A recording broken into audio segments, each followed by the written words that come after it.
Tuesday, Dwight MacAuley is a retired chief of protocol officer for the province of Manitoba. He also served in that capacity for the government of Australia.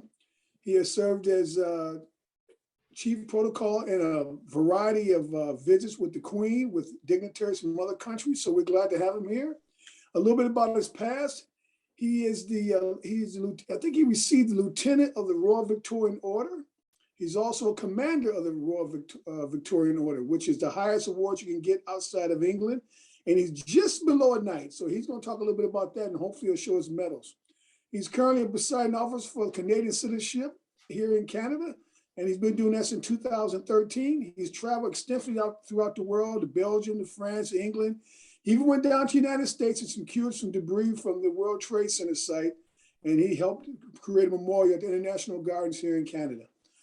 Specifically here in Manitoba. So with no further ado, I'll turn it over to our Dwight MacAuley, Manitoba's own Dwight MacAuley. Thank you very much, Rod. Good to be back with you and Martin, and of course my booking agent Merle, who's my aunt, by the way, and all the rest of you. It's good to be back. Wait a minute. I didn't know Merle was your aunt. Yes. Yeah. You are slow today, We Rob. got a lot of relatives around here. Holy moly. Glenn, are you and I related by chance? Who me and you? Okay. No, quite possibly. No. Well, let me ask you this, Rod. You probably don't remember this, but I actually sat at a table you were at when you gave a speech to the Cosmopolitan Golf Course tournament. I remember you did that, right? Yeah. Yes. And I think I was telling you I was involved with the St. Andrews Society, and you're telling me that you're Scottish. Yes, I am. My grandfather was Scottish, and he was very perturbed when I told people I was Scottish, and they didn't believe me. Well, watch for a membership form to be arriving in your email soon. We'd love to have you join.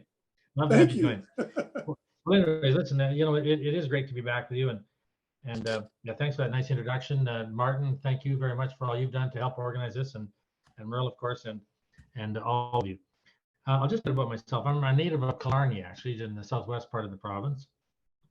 And before I joined the Manitoba government and became the chief of protocol and such, I worked in radio and television. And I was the news director at CKX Television in Brandon for a while. But anyways, yeah, I'll talk about the citizenship stuff and how that came to be. But I want to tell you personally, I'm a big believer in volunteerism. I really believe people should give back if they can to their community, because I actually even mentioned this in the citizenship ceremonies that I do. As a matter of fact, I just did one this morning, just finished one about an hour ago, and I swore in 75 people from I think it was 18 different countries. That was my morning activity to swear in those new Canadians. But I've been lucky enough to be involved in a lot of different organizations throughout my life, my career, such as the Kidney Foundation, the Heart and Stroke Foundation, Mental Health Foundation, Mood Disorders, Children's Hospital, the Winnipeg Art Gallery. There's several others. I'll probably mention them as we go along here this morning. Those aren't all current, by the way. Some of them are past, and some of them, but a couple of them aren't current. I've attended over 500 ceremonies, and I'm sort of going ahead of myself here in my notes, but I've actually sworn in, just so you know, about 40,000 new Canadian citizens, which is roughly the population of Brandon last time I checked. So it's been a real pleasure to do this and welcome people from all these different countries. When Merle asked me for a bit of an introduction or a bit of a write-up about myself, I ended it off with this because it kind of will lead nicely to what I'm about to talk to. I just said that throughout my life I've traveled to many countries and met many fascinating people: royalty, presidents, prime ministers, premiers, governors, movie stars, rock stars, people who have invented things that have changed the world, captains of industry, science, education, and also billionaires. But then I go on to say, but one of my greatest thrills has been to welcome newcomers, new citizens to this country. When I talk about people that are inventing things, I'll just tell you a little tidbit of a did you know type thing. Did you know that the inventor of the cell phone is from Winnipeg? I bet you didn't. It's true. Here's a guy who could, and he actually sold the patent to the cell phones for $1. Really? His name is Martin Cooper, and he lived here as a young child here. So this is a guy who could have been up in the ranks of Warren Buffett and Bill Gates and everybody else as a billionaire, I'm sure. But no, he sold he was working, I think, for Motorola at the time, and he sold the patent to Motorola for $1. He was working for Motorola at the time. Anyways, all this to say, it's great to be back with you again. As Rod mentioned, I did speak to your group on Tuesday, and so here I am again, and I'm glad to see that there's new faces here, except for Rod, Martin, and Merle. Those are like a command performance. They have to be here. So there you go. This volunteering thing that I was just talking about, it's not something new for me. I did it when I was, I've probably done it throughout all of my life, but it's certainly accelerated since I have retired, and it's become almost what I would call a full-time position, really, to be a volunteer. But this is the current list that I'm on, and just to give you an idea, and we'll get to the citizenship stuff in just a moment. But at the moment, I'm on the boards of the Children's Hospital Foundation, St. John Ambulance, the St. Andrews Society of Winnipeg, and you just heard me inviting Rod to join the St. Andrews Society. That's a group of Scottish people. Merle, if you're listening, you should also be a member, by the way. I'm on the board of the International Peace Garden, the World Police and Fire Games, the 2023 World Police and Fire Games. This is coming to Winnipeg next year. It's going to be absolutely huge. Many of you have probably never heard of the World Police and Fire Games, but I'm going to tell you this. Next to the Summer Olympics, it's the biggest sporting event in the world. And it will be the biggest sporting event to ever happen in Manitoba. And it'll be the second biggest sporting event to ever happen in this country. So it's going to be huge, but watch for that. You're going to be hearing lots about it. That'll be my third one if I go. Really? Right on. Yeah. I did Calgary and where else? Oh, another one. I can't remember. Vancouver? Quebec City? Yeah. Vancouver. Vancouver, yeah. Yeah. Well, Manitoba's actually applied for that a couple of times, and we were lucky, twice lucky. First time we struck out, but we did get it the second time we applied, and it's going to be coming here next year. Excellent. Also on the board of the Royal Winnipeg Ballet, the Manitoba Museum. I'm on the Senate of the Fort Garry Horse. I'm on the Advisory Council for the Order of Manitoba. I'm also on a committee for the Judicial Advisory Committee for the province of Manitoba. And I've been a presiding official for Canadian citizenships for roughly the past 10 years. Now, one thing you might be wondering about is how did I even get to be asked to be a presiding official for Canadian citizenship ceremonies? And Rod, I have to tell you, I actually don't have my medals with me this time. I could run and get them. We'll see how the morning goes, but I'd have to be excused for a couple of minutes to go and get them. Anyways, how it worked was, if you're a recipient of the Order of Canada, you're asked if you were interested in presiding at citizenship ceremonies. I am not a recipient of the Order of Canada, nor is it likely that I ever will be a recipient of the Order of Canada. But in 2002, Queen Elizabeth was here, and on that visit, she gave me a medal that Rod mentioned. It's called a Lieutenant of the Royal Victorian Order. So that's all well and good. And then she was here 8 years later in 2010. And during that visit, I was given a lucky enough and honored enough to receive another medal from the Queen. That was called a Commander of the Royal Victorian Order.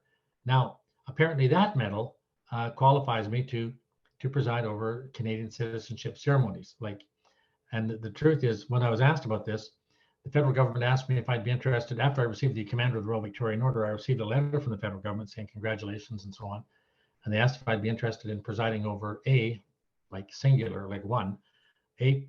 Canadian citizenship ceremony. I wrote back and I said, sure, I'd love to. And I didn't hear anything, honestly, for about a year. So it was probably, this is in 2010, I get the letter, but it's probably 2011 or 2012 before I actually heard from the federal government inviting me to possibly preside over a citizenship ceremony. A couple of months after that, I received I'm not sure if it was a letter or a phone call from the local Canadian Citizenship Office. And they said that the current Citizenship Court Judge, his name was Harold Gillishammer. And I knew Mr. Gillishammer. He used to be a cabinet minister when Premier Gary Filmon was premier. So they asked me to come down. They told me that Mr. Gillishammer was retiring. Could I come down and watch him and do his ceremony? And then I'd be doing one the following week. So I went down and met Mr. Gillishammer. I saw his ceremony and it didn't look too complicated. And so anyways, after he left, I started working on my own speech. And a week later, I was doing the citizenship ceremony. And I think I swore in oh, I don't know, roughly, I'll say 75 or 80 people. That's usually how many are at each of these in-person ceremonies. So that all went very well. And anyways, the citizenship people called me up shortly after that. And they said, well, good job, Dwight. And by the way, the Citizenship Court Judge, Mr. Gillishammer, has now retired and we don't have anybody. Would you mind coming back the next week? And on it went until finally they just said, well, you know what, we're going to start scheduling you every week from now on until a new Citizenship Court Judge is hired. The next Citizenship Court Judge, by the way, was Mr. Jim McCrae, who was also a cabinet minister with Premier Gary Filmon. He was actually Attorney General, I think, at one time. And I still continued to do ceremonies. I sort of became, I called myself the Plan B for citizenship courts. When the judge couldn't make it, they would ask me to make it, and I'd do it, and I would show up and conduct the citizenship ceremony. So anyways, on it went, and you know, throughout the vacancy of Mr. Gillishammer leaving, and throughout Minister McCrae becoming a Citizenship Court Judge and me being the backup after he left, again, they had nobody for almost 2 years. And you're looking at the guy who filled in, here again, Plan B for these citizenship ceremonies. And I did them at least once a week, sometimes twice a week. I think this week alone, I've done 5 ceremonies. And I think I said I've sworn in about 75 people this morning, but the truth is, over the last 3 days, I've sworn in about 350 people as new citizens into Canada. And so it's you might think I get tired of saying the same speech all the time, but the truth is I try to mix up the speeches, mostly for my own benefit, simply because it just would become too boring to read the same speech over and over again. Something the way I guess entertainers, if they have a hit on their hands, they're stuck singing the same song word for word, note for note, probably for the rest of their lives. But anyways, I try to change up my speeches virtually every week and just make it a little bit more interesting for myself and hopefully for the people that I'm speaking to as well. I have to tell you that, you know, one of the things that really just lifts my soul is when you do welcome people into Canada, because if you've ever attended ceremony, or if you have never attended a ceremony, I can tell you that the joy on people's faces when they receive their citizenship is something really to behold. You know, it's absolutely amazing. And I remember the very first ceremony I did, I went back to the office and I told the staff there, I said, you know, I'm just 3 feet off the ground. This is an amazing thing that's happened to me just now, being lucky enough to conduct a citizenship ceremony. And since that time, I've done hundreds of these ceremonies, and I have to tell you that each time I've done it, I've got the same feeling. I've got the very same feeling. It just lifts your soul, if you will, to be part of that. But it's always better to do them in person. I think it's better to do them in person. Like the last 2 years, I've been doing them virtually, which and it's just not the same as when you get to welcome people personally and shake their hand and you see the real joy in their faces and so on. You know, one thing that people think when I've been telling them about that I'm doing the citizenship ceremony, people often think that I'm paid, that I'm a paid employee to do the citizenship ceremonies. That's not true. In all the ceremonies I've done, I have never received a single cent of payment for doing these ceremonies. Now, in the last, mind you, if I have to go out of town to do a ceremony, they will pay my mileage, but that's been about it. But and I've never really asked for payment because I enjoy it so much. It's been fantastic. You know, the ceremonies that are done in person, if you have attended one, you probably attended one at Via Rail Station, maybe, because that's where most of them are held in the city of Winnipeg. But I've done them all over the place. I've done them at community clubs in the Thompson, in the PA. I've done the citizenship ceremonies at the high schools in Brandon. Did a few at the provincial exhibition in Brandon, otherwise known as the Brandon Fair. On the Shiloh military base, I remember we've done a ceremony, maybe 2 ceremonies there. The RCMPD division on Portage Avenue, I've done a few ceremonies there. Also, when the new Winnipeg police station opened up, we did a citizenship ceremony at that. I've done ceremonies at the Manitoba Legislative Building. I've done ceremonies at Government House. The Government House is, of course, where the Lieutenant Governor lives and entertains. And of course, you know that the Lieutenant Governor that we have now is the Honorable Janice Filmon. I've also done ceremonies in Assiniboine Park on Canada Day. Those are great because we do it at the Lyric Theatre, in front of the Lyric Theatre. And there's usually hundreds of people are out watching, really just finding out what's going on a beautiful, beautiful July day. one of my best memories of citizenship ceremonies has to do with the Canada Day ceremony, because I've done a few at Clear Lake, Mosagaming, Clear Lake. Now, what's really interesting about that ceremony is that we've done the ceremonies right literally on the beach. And I'm sure many of you, maybe all of you, have been to Clear Lake in your lives at some point. So anyways, all the people that are being sworn in, they're all nicely dressed. They've got a suit on, or they've got their Sunday best on, if you will. And they're there, they're going to be sworn in. As a matter of fact, the one ceremony, the biggest ceremony I've done at Clear Lake was 150 people on Canada's 150th birthday. And that wasn't planned. That was actually a fluke that it actually happened that way, that we actually had 150 people to swear in on Canada Day, which was celebrating Canada's 150th. Anyway, so I'm there. I've got a suit on since I'm the presiding official. I also have a judge's robe on. So you can appreciate that it's actually very hot. When the temperature is 30+ degrees and you got a suit on and you got a judge's robe, the people that are being sworn in are very hot. They're in their suits or a nice dress and so on. But then since we're on the beach, we have literally hundreds of people in bathing suits coming over to see what's going on. So we've got all these people dressed up and hundreds of people dressed in bathing suits, some bikinis, some Speedos, who knows. But it made for quite an interesting mix of clientele that were watching what was going on. Also, I've done ceremonies at the Manitoba Museum. That used to be the Museum of Man and Nature. Done ceremonies at the Steinbach Mennonite Museum, and I was mentioning there earlier that also done a ceremony at the Winnipeg Stadium where the Blue Bombers play. We've done I think 2 ceremonies there, and also the Philippine Cultural Center. So, and I'm not sure if you even remembered all of them, but because I've been just all over the place to do these ceremonies. But each one is special, and each one is, and we try to make each one very memorable, because it is very memorable to the people who are being sworn in. I hear this, especially when we do the ceremonies in person. I hear from people, they'll come up to me after the ceremony, they'll say, I remember when I was sworn in 10 years ago, or 25 years ago, or even 30 years ago. They remember the day they became a Canadian, just like it was yesterday. There's that much of an imprint, or it has that much of an impact on them and their life. It's something they never forget. You know, a prime example of this is the former governor of Manitoba. His name was Philip Lee, the Honorable Philip Lee. When he came to Canada, he told me that he remembered the day exactly, detail for detail, what it was like when he became a Canadian citizen. And he's not alone. This happens virtually with everybody who goes through this process and then becomes a Canadian citizen. Also, I remember doing a ceremony at the Grace Hospital for one person. He was a gentleman who was very ill. He was dying, actually, and he'd gone through the process. And then during the last part of the process, the gentleman unfortunately became quite ill, and they asked if I would do the ceremony at his bedside and swear him in as a Canadian. Of course, I was happy and honored to do that, and I went there, and there it was in the Grace Hospital, and his room was sort of decorated with Canadian flags all over the place, and there was his family there, and there's a lot of red and white to signify the Canadian aspect. Some of the hospital staff were there, and it was really quite a moving event. And the poor gentleman, I never did hear exactly what happened to him, but with any luck, I hope he's still with us. But I know he was very ill at the time that I did the ceremony. Also, I did another ceremony for one person. This was a young guy from Churchill.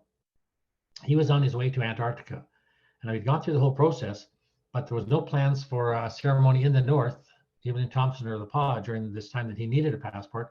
So we came to Winnipeg and we swore him in the offices of the Canadian citizenship. And I remember telling this guy, and I told this story on the other day, but we were just doing some idle chit chat. And I told this guy, I said, when I was a boy, I collected stamps, like a lot of people do. And I told him, I said, I've never seen a stamp from Antarctica. And I said, maybe you could send me a letter from Antarctica and then just put a stamp on it. It'd be nice to get. So he said, sure. And anyways, he leaves, and literally about 3 or 4 months later, at least 3 or 4 months later, I get a postcard in the mail, and guess where it's from? Antarctica. And there was a stamp on it from Antarctica. And I thought that was very cool.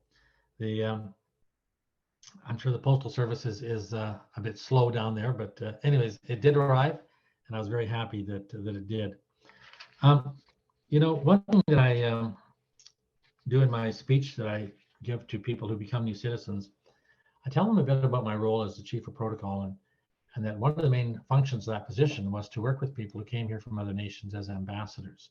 Every country has an ambassador to other countries, and people come here as ambassadors, and I would work with them and see how we could make their visit successful. But I always tell people becoming new citizens that they are going to become ambassadors. I tell them they're going to be ambassadors for one of the greatest, freest, richest, most beautiful countries that's ever existed in the world. And I also say, from this day forward, from this moment on, never, never, never be shy of telling people that you are a Canadian.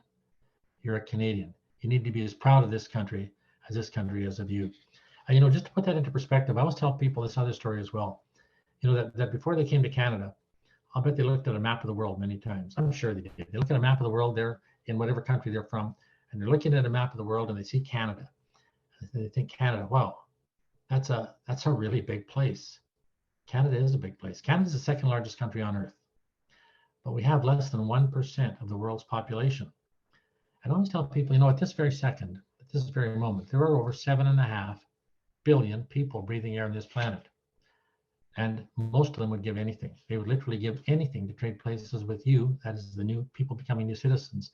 They'd give anything to trade places with you this day or this morning or this afternoon, because you're about to become a Canadian. The other thing I like to try and impress on people who are becoming new Canadians is the need for them to volunteer if they're able. Volunteer. Over half of all the adults in Canada at some point in their life will do that. They'll volunteer. They'll volunteer in their community or volunteer for a cause or what have you. And I tell people becoming new citizens, volunteer your talent, your strengths, and share your culture. Share your culture. And doing all that, you're going to help to build a better Canada. I really believe that. Canada is made up of a lot of different people. In fact, Canada is the only country in the world that has actually accepted new citizens from every other country that exists in the world today. There's only one country that's done that, and that's the one we're in right now. I'll tell you some of the stories I've had of some of these citizenship ceremonies that have sort of stuck with me. One is, I'll get sort of the negative one out of the way first, or a couple of negative ones. But you have got, at the end of the ceremony, you have got to say the oath of citizenship. If you don't say the oath of citizenship, you won't get your citizenship. It's a pretty simple equation. And if you can imagine, people go through this process for about 2 years. They apply to become Canadians, and they go through the process and so on. And then there's actually been people who have refused to say the oath of citizenship. I don't know why that is, but they've done that. Anyways, this has actually happened about 3 or 4 times that I'm with me anyways. And when they don't say it, the clerk will come up and take their citizenship papers right out of the stack. Instead of calling them up, we don't call them up. And they have to go right back, and they go back and explain why they didn't say the oath of citizenship, and see if they're given another chance. See if they're going to give another chance, because I've had people who wouldn't say the oath. And I should tell you, when people don't say the oaths, when they're not saying the oaths, some of the staff that are monitoring all of this, and there are staff checking all of the people who are being sworn in, and they'll say, "Come on, say something, say something, get on board here. We don't want to have an incident." If they refuse, bingo, there's no citizenship for them. I've recalled one. I think the first time this happened to me, a woman came in. There's an office besides where the ceremonies are held at the Via Rail station, and she was just screaming and crying. She wanted her citizenship, and they said, "Well, we told you to say the oath of citizenship," and she wouldn't explain why she didn't.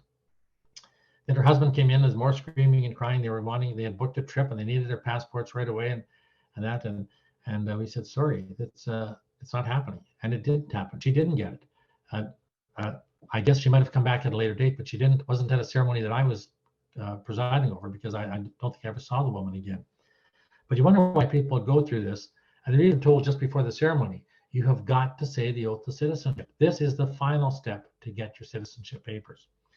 We had one lady who refused to say it because she didn't want to swear an allegiance to anybody but God. So I told her, when we talked to her in the office after the event and she didn't get her citizenship, I said, "Well, maybe you should just go and have a little chat with God and see if he can give you permission just to say the oath of citizenship. It's not that complicated." So and she did. She showed up about a month later, and I think she was fine. But actually, I have to tell you, this just happened last week. This is a virtual ceremony. When I do the virtual ceremonies, there are monitors monitor everybody who's being sworn in. And this is a crowd of about 80 to 125 people. And they have monitors to monitor all of this stuff. And one woman would not say the oath of citizenship. I don't have no idea why. And they asked me if I would do they couldn't figure why. They thought maybe it was a technical thing that she didn't understand things or whatever. And so they asked her if she would stay behind and then say the oath of citizenship. Anyway, and I stayed behind to deliver it. But as soon as I went to deliver it, she disappeared. She just shut her computer off. And that's the last I've seen of this person. I don't know whatever happened to her, but she didn't get her citizenship. So anyways, those are some of the negatives. Well, here's another negative, sort of a negative one. It's kind of funny in a sense, because I told it the other day. But one ceremony, there was a guy came up and got his citizenship papers, and at the Via Rail station, then he walked down to the Bank of Montreal at the corner of Portage and Main and held it up with a gun. He literally walked out of the CN station, walked down to the Bank of Montreal and held up the bank with a gun. And so, well, not the sharpest knife in the drawer, or not the brightest bulb, obviously. But anyway, so he, of course, they have these, I guess, the panic buttons or whatever in the bank. They pressed it, and the police arrived right away. They arrested the fellow right there, right in the bank. And so when the police arrested this guy, they found out that he still had his citizenship papers in his hand, because he had literally just come out of the citizenship ceremony. And the story that I heard, and I can't say it's actual gospel truth, but it sounds like it's possible. They phoned the Canadian Citizenship Office and they said, we just arrested this gentleman. He's trying to rob a bank with a gun. And they said, why don't we let's forget this happened and deport this gentleman immediately. And then he's not on the taxpayer expense for the next 5 or 10 years. But the government said, no, he's a Canadian and he'll be tried. And so he was tried. And as far as I know, he's still a guest of the government right now in jail somewhere. So who knows? You don't know what goes on in people's minds sometimes. Now, here's some of the other things that have happened. One thing that I found particularly moving was, and it happened actually quite a bit. People would come up the family would come up, the men and the young boys would have suits on, but they would still have the price tag on the suit, which meant that they were going to take the suit back right after the ceremony. But I thought, how cool is that, and how beautiful is that? It means so much to them. It's such a special event. They've gone out, they got fitted for suits, and they're going to take them back afterwards because they couldn't afford the suits, but they did it because it's that special to them. Also, I just love seeing people come up in their traditional dress, whether it's from an African nation, and there's lots of people did that, and very colorful, very beautiful. Also, very prominent in the Ukrainian community. And of course, we're all hearing about the Ukrainian community over the last few weeks, probably more than we've ever heard in our life. And we all hope that ends peacefully and soon. But anyways, people would come up in the Ukrainian dress, and I thought that was very cool as well. When people came up to get the citizenship papers, I would always just have a little chit chat with them, like, where are you from, and this kind of thing, and how long you've been here, and so on. And there's one lady came up, and she said she was from England, and I said, oh, well, whereabouts in England are you from? And she said, now this is a lady who was in her 70s. This just happened a couple of years, maybe 3 years ago. She was in her 70s, so she's in the right age group that I'm about to talk about. And I said, where are you from? She said, well, I'm from Liverpool. I said, Liverpool? That's fantastic. Did you know the Beatles? I'm just being a kind of a smart aleck in a sense. And she said, yes, I knew them all. And I thought that was very cool. And I tried to catch up with her after the ceremony, but she left, and I never did hook up with her again. So we have a lady out there who's very familiar with the Beatles. She said she knew them all. A lot of people ask me what's the main group of people that come into the province, and I'd have to say the main group is probably from the Philippines. We have a lot of new Philippine people that come to Canada and are sworn in as new citizens. I remember one time up at a ceremony in Nepal, and they said, Dwight, just one thing, and this is we're swearing in about 100, I'll say 120 people or whatever we're going to be sworn in. They said, please don't ask the Patel family to come up and get their citizenship. And I said, well, why not? And she said, well, it happens. There's over 60 Patels here that are going to get their citizenship. So she said, we don't want the whole room just to get up and come and get their citizenship. We'll do it one at a time, like they're supposed to with everybody else. So that was kind of cool. But yeah, so if you look at the phone book for the PA, there's a lot of Patels up in the phone book there. Now, one other thing I'll just leave you with, and then I'm open to questions, whatever you want to talk about or know about. I'm happy to do it. at the end of the ceremony, at the end of every ceremony, there's the playing and or singing of O Canada. And I always tell people when we're doing the ceremonies in person, I rarely, and as the presiding official or as the senior person there, you're actually facing the crowd. So I'm on a bit of a podium there, a bit of a stand, a bit of a riser rather, and behind the desk, and I look out towards the crowd. And then the crowd stands up for O Canada, of course. But I always tell people I rarely look out into I sort of just look off to the side if I can, because if I look out into the crowd, and this has rarely happened, it doesn't happen, I'll see somebody weeping as they're crying because they're so happy because they've just become a Canadian citizen. And I'm always afraid that if I see them crying, I might start crying. So I just kind of glance off to the side, and then at the end of the playing of Canada, of course, you can make eye contact with them again. But when you see people that are so happy to be Canadians, it's really quite uplifting, and it also just reinforces, I think, for people who are Canadians, those of us who are lucky enough to have been born here, we should never forget how lucky we are to be Canadians, because you don't have to look at it very far. In fact, you can just look at your television set any night, and you know how lucky you are to live in Canada. We're not perfect, but believe me, I think we're the best country in the world. I've always said this, and that just reinforces it every day when I look at the news as to what's happening elsewhere in the world. Anyways, so I'll just turn it back to our master, as Martin said, the master of ceremonies, Rod. If anybody has any questions, just feel free to fire away. Okay, well, thank you, Dwight. It was a similar presentation to Tuesday, but a little bit more enlightening. It's always something new. So who has the first question for this afternoon? Okay, Shirley Ann, go ahead, Shirley Ann, it's on you. Okay, I'm just curious as to how much time the ceremony would take. And you mentioned that you give a speech and the new Canadians have to take the oath, and there's the singing of O Canada at the end. But so is there anything else, like in the order of the day, the order of the agenda, and about how long would the ceremony take for a person? Well, that's a good question. If the ceremonies are done in person, like the ones that we do at the Via Rail Station or at other centers around the city and province, they basically will take about an hour, because the speech I give is about half an hour long. The clerk has some instructions for them before the ceremony and even during the ceremony about the taking of the oaths. And then after the oath taking, the people line up for pictures. Pictures of me as the presiding official. So that all takes about an hour, or maybe even a bit longer. I know that depending on how many people are being sworn in.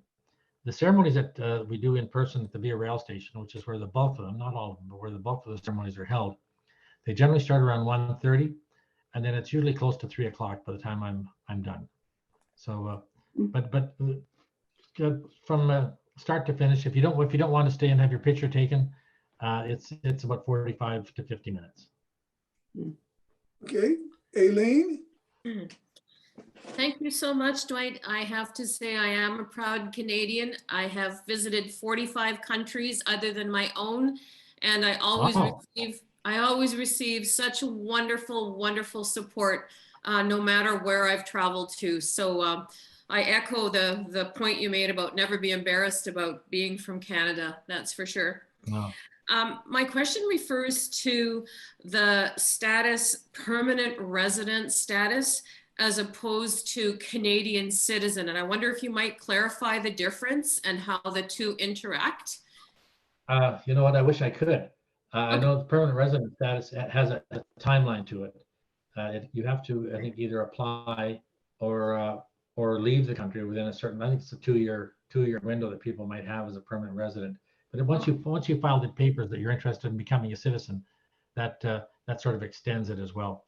That's the Coles Notes version. Truthfully, I'm not the best person to ask for that, since I just do the swearing in aspect of it. Okay. Well, I can actually answer that question, because I'm a permanent resident. Okay.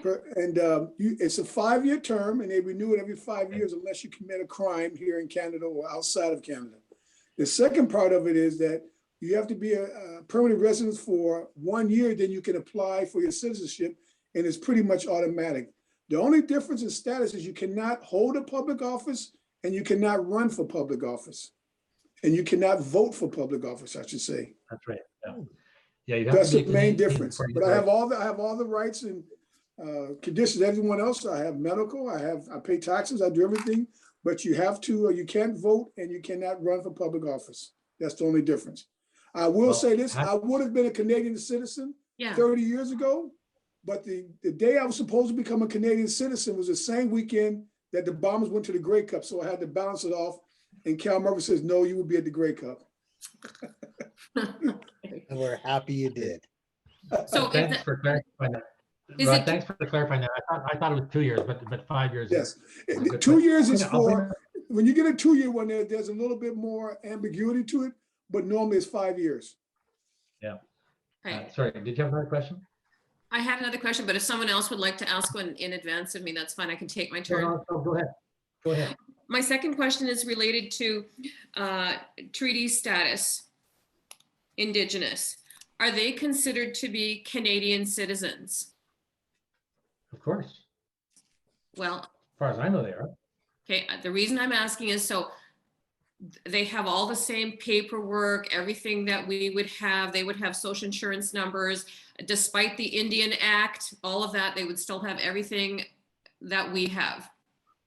I believe so. Those are good questions. I'm gonna look into that myself. But I know that the oath of citizenship itself has changed to recognize Indigenous rights, Inuit rights, and Métis rights, to be inclusive with respect to Indigenous peoples and so on.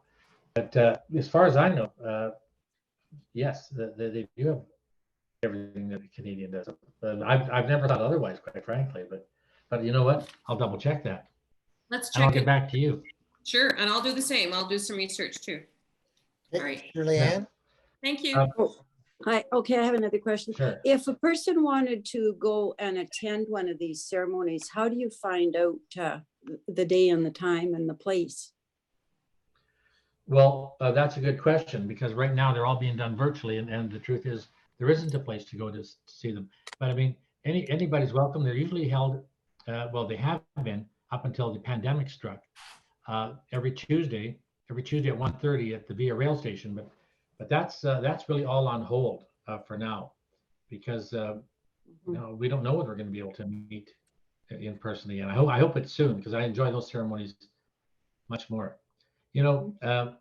So that I'm not really answering your question, except to say that at the moment there's really no ceremony to go and see in person. That's just the way the things have worked out as a result of the pandemic. Rod mentioned about the fact that the 5-year status and so on. I just found this out the other day, but there's one person, being done virtually. A person can literally be anywhere in the world when they do these. But for a citizenship ceremony, you have got to be in Canada. You've got to be in Canada. Now, one person the other day said that they asked him where he was, and they said, I think he said he was in Canada. And they said, no, we were, I don't know how they find this out. They said, no, we know you're not in Canada at the moment. Where are you? And he said, I'm in Washington. And they said, well, you got to change your story right now, because apparently if you're caught lying on this ceremony and stuff, you can be bumped back 5 years before you can even apply to become a Canadian. Yeah. It's lying on the citizenship form or aspect, especially when it comes to the ceremony itself, is considered a very serious offense. So you have got to be in Canada to take the oath of citizenship. And if you don't, and if you tell them you are and you're not, it can be, it won't go well for you. It really won't. So anyways, that's. I can second that motion. The entire immigration process, especially for permanent residents and Canadian citizen, is a very detailed and very thorough process, and they don't miss anything. No, they don't. I got a question. Oh. How easy is it to renounce your Canadian citizenship? You know anything about that, Dwight? No, I don't. I've never come across anybody who's done that. The only thing I've come across is people. I know there's a few Canadians who have received the Order of Canada where they've done something they shouldn't have, and then the government will ask for it back. That's actually never happened with the Order of Manitoba, but I know with the Order of Canada, it has happened on a few occasions. There's been people who have committed crimes, if you will, and the government asks for the medal back and the Order of Canada back. Like the most prominent one, of course, was although he didn't commit a crime necessarily, not until after this, but was Conrad Black. Yes. Very well known Canadian, and he he had to give up his Canadian citizenship, and he did this so that he could be knighted, because Canada will not allow anybody to become knighted. That's just not allowed in Canada. Rod, you mentioned that I have this medal called the Commander of the Royal Victorian Order. That's the highest you can get in Canada, below the knighthood. Not that I'm ever going to be knighted or ever would be knighted, but Conrad Black gave up, and then shortly after that, he was convicted of some financial Fraud. misdealings or mischief, if you will. And but yeah, he gave up his citizenship. The I other don't person- think, Shirley Ann? Pardon? Hello? Shirley Ann, you had your hand up? How, with the service, the ceremonies being virtual, how do you get your actual certificate now? Is it sent by registered mail or what? yes, they mail it to them. Hmm.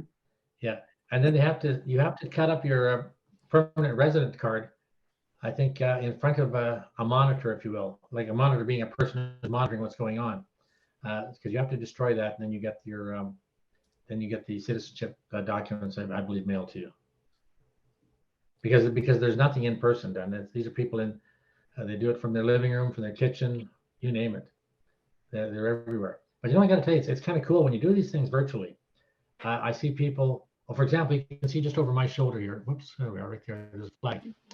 I have it there because of the citizenship ceremonies and so on. But when people are attending these ceremonies, lots of them have a giant Canadian flag in the background, or they've got little flags they're holding on to, or they're dressed in red and white, or what have you. It's quite extraordinary to see all these people. Not all of them, but most of them dressed up, just trying to show how Canadian they want to be. Merle, did you have a question? Yeah, or just a comment. Steve Fonyo died the other day, and I noticed in his obit, he was one of the people that had to give up his Order of Canada. Yeah, because of his lifestyle. And so yeah, I met him actually. He came to the legislative building on this run. He was sort of a kind of a duplicate of the Terry Fox run in a sense. But yeah, after his run, he became he ran into some tough times. I think he was convicted of a few crimes, and yeah, so I do remember that they asked for that back. I actually hadn't heard that he died. That was just this week. yeah, within the last week. Yeah. Okay. Elaine? I have a question. You made a comment, Dwight, about some people not wanting to swear allegiance to anyone else but God. And I'm thinking, and with all due respect, I don't know who else is online, but with all due respect, is there any special consideration given, for instance, to Jehovah's Witnesses who would like to become citizens, but would not swear to the flag and would not swear to anyone else but God? Nobody. The short answer is no. In fact, one of the people that I mentioned, who I said maybe she should have a chat with God, was a Jehovah's Witness. Mm-hmm. Mm-hmm. But then she came back. She was there about 2 or 3 weeks later, and did say the oath as everybody does. You don't have to swear. You can swear or affirm. So, but that's really on your oath to Canada. There's nowhere in there where they say where you swear to God. That's not in the ceremony. That's not in the oath of citizenship at all. But you have to swear allegiance. You recognize the Queen. That's in there. So. But any other questions out there? What's that? Ladies? What? Diane, any questions? What else is in the oath? Glenn got his hand up. Go ahead, Glenn. Yeah, I had the honor back in the 1980s when I lived in Edmonton of attending a citizenship ceremony. And it was one of the most moving things. You know, I was born here, but to see other people actually say, I want to belong, you know, it's an incredible thing. So Dwight, I really, you know, I guess identify with the feeling that you have. More recently, and this is related to volunteerism, I've been part of a group that sponsored 3 Syrian families, and they've been here 5 years, and some of them are getting their citizenship, and it just makes me feel so good. Yeah, no, it's very uplifting. I'll just tell you one Well- thing, just tell you very quickly how what's in the oath of citizenship is just you say that you're going to be faithful and bear true allegiance to the Queen, and that you'll faithfully observe the laws of Canada. I tell this to people in the citizenship ceremony. You know, becoming a Canadian, there's great privileges in becoming a Canadian. There really are. But I said there's also responsibilities, and I'll tell you, the number one responsibility is that we expect you to obey the laws of Canada. That's number one. And two is we expect you to take responsibility for yourself and for your family.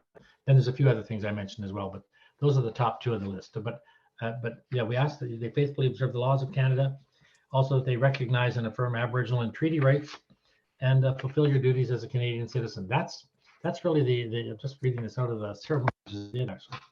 But that's really the nub of what the oath of citizenship includes. And we do it in both official languages, English and French.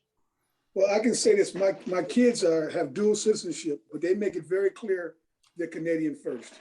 There's no hesitancy in there. Every now and then I say, okay, well, are you Canadian American?